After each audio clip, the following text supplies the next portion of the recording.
अध्यक्ष महोदय, मैं धन्यवाद देता हूं आपका कि आपने बहुत महत्वपूर्ण घटना पे मुझे बोलने का अवसर दिया है।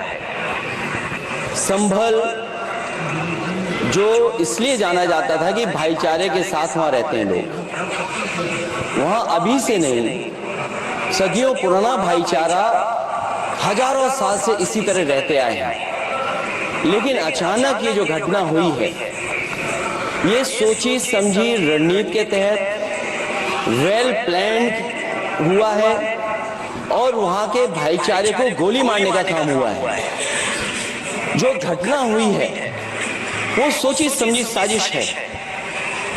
वहां जो खुदाई की बात लगातार अध्यक्ष महोदय देश में कोने कोने पर भारतीय जनता पार्टी और उनके सहयोगी और समर्थक शुभचिंतक बार बार खुदाई की जो बात कर रहे हैं अध्यक्ष महोदय, ये खुदाई जो है हमारे देश का सौहार्द, हमारे देश का भाईचारा, हमारे देश का गंगा जमुनी तहजीब को खो देगा। मैं आपका धन्यवाद इसलिए भी देता हूं कि इस महत्वपूर्ण जो साजिश हुई, और वो साजिश सोची समझी इसलिए मैं बोल रहा हूं।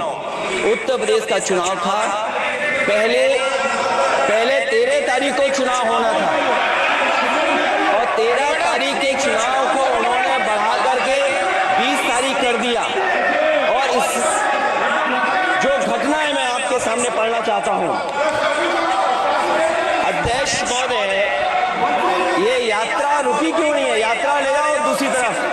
अध्यक्ष महोदय, संभल की शाही जामा मस्जिद के खिलाफ 19/11/2024 को सिविल जज सीनियर डिवीजन छंदौसी संभल में एक याचिका डाली गई।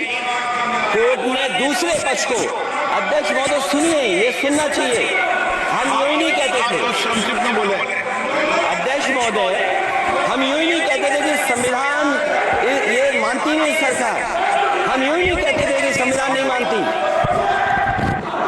जो प्लेसेस ऑफ वर्शिप एक्ट है, प्लेसेस ऑफ वर्शिप एक्ट है, हम बनते तो बहुत कुछ हैं। संभल के शाही जामा मस्जिद के खिलाफ 19/11/2024 को सिविल जज सीनियर डिवीजन चंदौसी संभल में एक याचिका डाली गई। कोर्ट ने दूसरे पक्ष को सुने बगैर उसी दिन 19/11/2024 को सर्वे के आदेश दे दिए। ताज्जुब की बात है, संभल के जिलाधिकारी संभल और पुलिस अधीक्षक संभल आदेश को पढ़े बगैर 2 घंटे के बाद सर्वे के लिए पुलिस बल के साथ शाही जामा मस्जिद पहुंच गए। जामा मस्जिद की कमेटी, जनप्रतिनिधि, उलेमा इकराम, सभी अधिवक्ताओं ने सहयोग दिया। जिलाधिकारी संभल और पुलिस अधीक्षक संभल ने 2.5 घंटे सर्वे के बाद कहा सर्वे पूरा हो चुका है और अब रिपोर्ट कोर्ट को भेज दी जाएगी। लेकिन दिनांक 22/11/2024 फ्राइडे को जुमे की नमाज के लिए लोग नमाज अदा करने के लिए जामा मस्जिद पहुंचे, लेकिन पुलिस प्रशासन ने बैरिकेड लगा दिया ताकि लोग नमाज न पढ़ सकें। उसके बाद भी लोगों ने संयम बरतते हुए नमाज अदा की और किसी प्रकार का विरोध प्रदर्शन नहीं किया। 29/11/2024 को कोर्ट की अगली तारीख तय थी। शाही जामा मस्जिद की कमेटी और मुस्लिम समाज के सभी लोग कोर्ट में केस की पैरवी के लिए तैयारी कर रहे थे, परंतु दिनांक 23/11/2024 की रात पुलिस प्रशासन द्वारा कहा गया 24/11/2024 यानी अगले दिन सुबह को दोबारा सर्वे किया जाएगा। शाही जामा मस्जिद कमेटी और अधिवक्ता ने कहा कि इस सर्वे तो मुकम्मल हो चुका है, अब दूसरे सर्वे की क्या आवश्यकता है?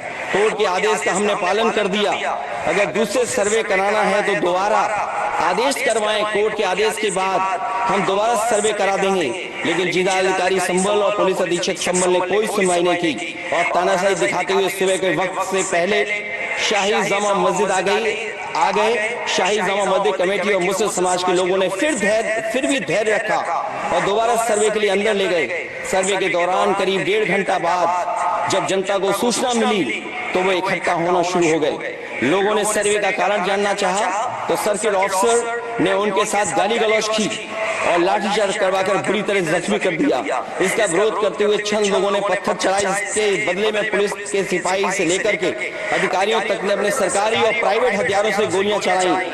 जिसका वीडियो रिकॉर्डिंग है, जिसके एवज में दर्जन लोग गोलियों से घायल हो गए हैं। 5 मासूमों जो कि अपने घर से सामान लेने के निकले थे, उनकी मृत्यु हो गई। संभल का माहौल बिगाड़ने में, संभल का माहौल बिगाड़ने में याचिका दायर करने वाले लोगों के साथ पुलिस और प्रशासन के लोग जिम्मेदार हैं। इनको निलंबित किया जाना चाहिए और हत्या का मुकदमा चलाया जाना चाहिए, जिससे कि लोगों को इंसाफ मिल सके और आने वाले समय में कोई इस प्रकार की संविधान के खिलाफ और गैर कानूनी घटना को अंजाम न दिया जा सके। अध्यक्ष महोदय,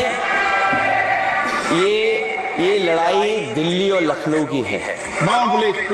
कभी दिल्ली पहुंचे थे जिस रास्ते, वही लखनऊ वाले उसी रास्ते पहुंचना चाहते हैं। उज्जवल सिंह जी 2 मिनट बोल रहे, आप 1 मिनट बोल रहे हैं। हो गया विषय आपका अखिलेश जी विषय हो गया आपका, अखिलेश जी विषय हो गया आपका, अखिलेश जी विषय हो गया।